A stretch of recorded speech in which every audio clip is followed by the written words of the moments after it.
তোমার জন্য বড় দয়া।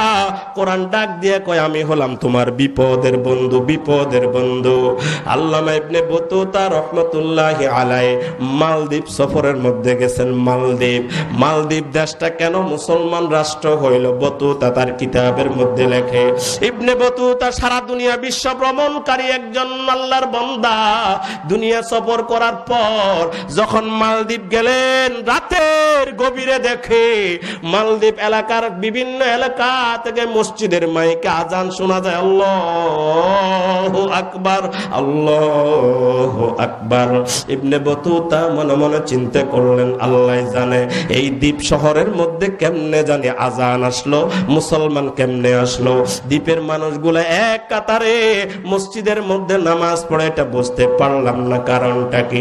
ইবনে বতুতা সকালবেলা একটা বৃদ্ধ মানুষটা ডাক দিয়ে কয়, ভাই আমি আপনার কাছে মালদ্বীপ শহরে মুসলমানদের আজানের আওয়াজ কেমনে আসলো, এই কথাটা আমি আপনার কাছে জানতে চাই। ও বা আল্লাহর বান্দা ডাক দিয়ে কয়, ইবনে বতুতা তুমি কোথা থেকে আসলো?